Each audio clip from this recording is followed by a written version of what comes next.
and welcome to Ask an Author. Today we are very lucky to have one of my author BFFs with me, Dee White. Welcome. Thank you. Thanks so much for having me. I'm really excited to be here. Oh, I'm so excited to have you. I know we've been friends for such a long time now, but there's still things that I don't know about you. So I'm so excited to share these questions that the kids have asked. Do you think you're brave enough to answer them? Oh, I think so. We'll see. This is my book that I write down all of the questions that the kids have sent in. And you've got a lot of questions, Steve. Okay. So we'll see That's how we good. go. Hemi wants to know, when you were a kid, did you read very much? I did. I read lots and lots and lots, all different kinds of books. Loved reading. Oh, that's so great. Did you have a favourite? Not really. I like to read lots of books about people, and I like to read funny books and things like that. And I was always getting in trouble for reading under the blankets with my torch. So, and my parents would come and say, it's time to go to sleep now. So. I don't know about you, but I was one of those kids who I didn't like to stop a book halfway through. Like if I was going to read a book, I like to read it all the way through. Yeah, I was like that too. Yeah. So you can't just go to sleep when No. You got to go to sleep when the book's finished. Absolutely. You want to know what's going to happen and how it's all going to end. That's right. That's exactly right. And Grace wants to know, where do you get your ideas from? I get them from all sorts of different places. So sometimes there's stories that people tell me that I've met. Sometimes I'm researching another book and I stumble across a story like I did with Beyond Belief. Yeah. So I was researching another story in Paris, and then I discovered this story about the Muslims who'd saved children during the war, Jewish children. So I get ideas from that. I also get a lot from newspaper articles and headlines on online articles as well.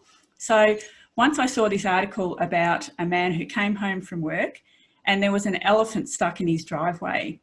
And I thought, wow, what a great story. So is that a real thing? It was a real thing. So I actually wrote a story about this boy who comes home from school and his mum's told him that the boss is coming for dinner.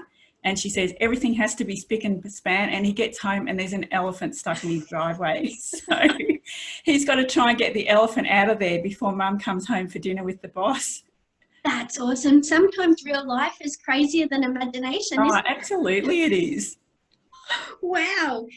Hugo wants to know, do you have a favourite book or a favourite book character? I think I have lots and lots of favourite books. So a favourite book is like saying, who's your favourite child? There are just so many wonderful books out there. And you're not allowed to say it. You're not allowed to say it because usually it's not your child, it's someone else's child. Yeah, yeah. So I think, but one of my favourite characters is the Lorax. Because I just love the Lorax because it, you know, what it represents, the trees, the spirit of the trees in the forest.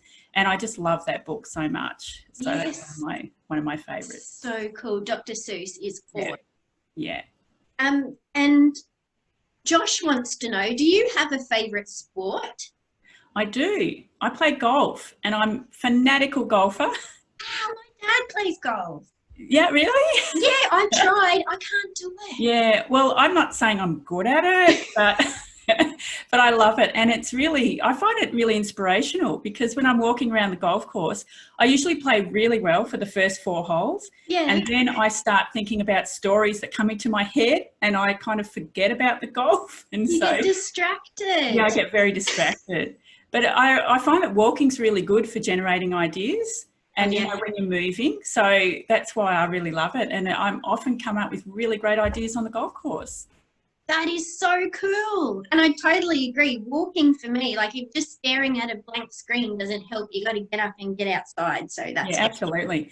And I actually, one of the other things I do, I actually take a notepad and sometimes I actually write as I'm walking.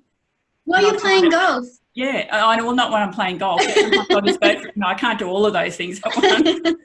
But sometimes I'm just going for a walk and I have a pen and paper or I use my phone and I'll be, you know, writing a story as I'm walking. That's awesome. Yeah, that is so cool. A bit of fun. Yeah. And Max wants to know, can you sing? Well, I suppose that's a matter of opinion. I can hold a tune. I always think I sound much better in the shower. I think the acoustics are really good in there. So We were actually interviewed a singer, and she said that everybody sounds great in the shower. So yeah, that's I love fine. singing. Yeah. Oh, I do too. I'm not good at it, but I love it. Yeah. Yeah, yeah. And here's one from Maddie. It's a bit cheeky. Are you scared of anything? I am. Well, I'm not as scared as I used to be. My big fear used to be moths. Moths? Yeah. So I was very scared. I was fine with snakes and spiders. Moths were the ones that scared me.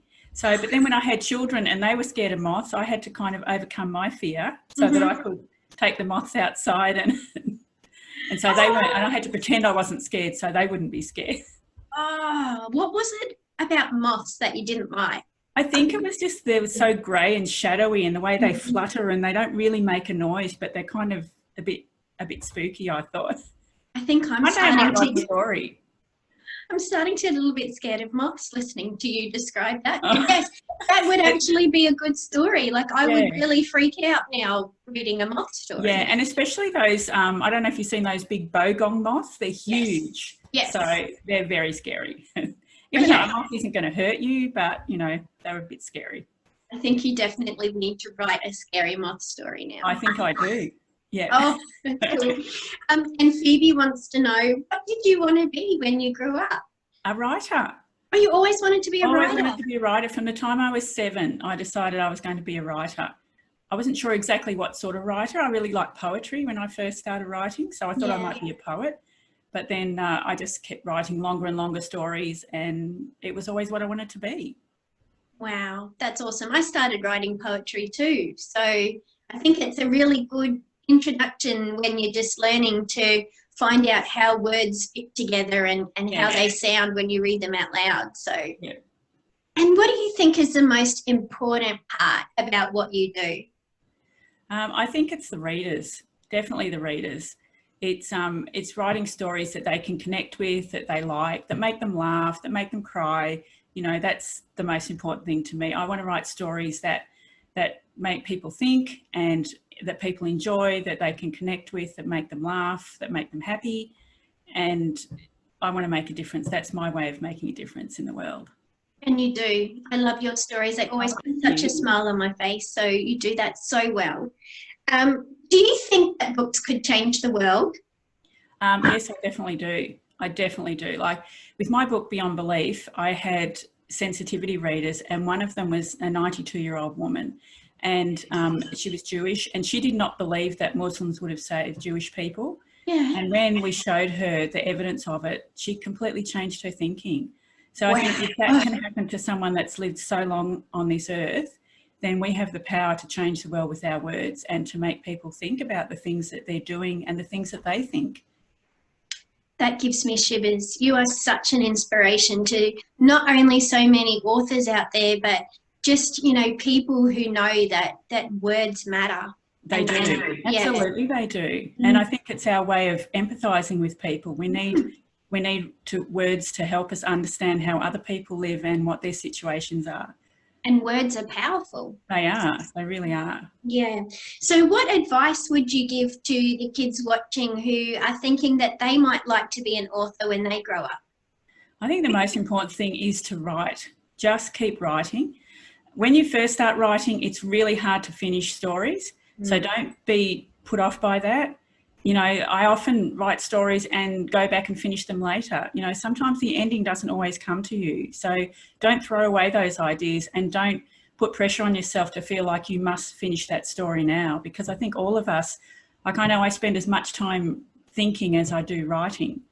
So, you know, sometimes it takes a while for an idea to evolve and for you to know exactly where that story is going. So I think have fun with your writing and just write as much as you can, read as much as you can, because I learned so much from reading other people's work and looking at how other people write.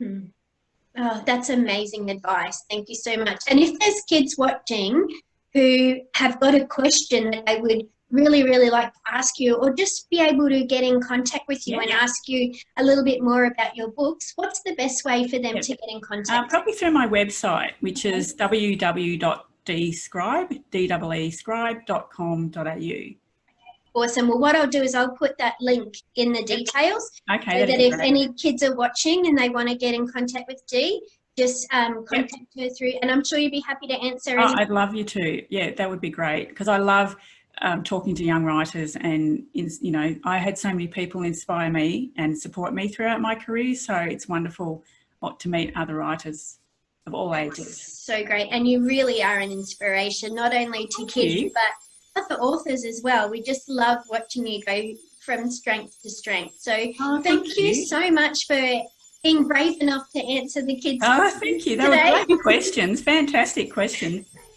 So if you'd like to hear interviews with more amazing authors like Dee, make sure you hit the subscribe button, and we will join you for another episode of Ask an Author.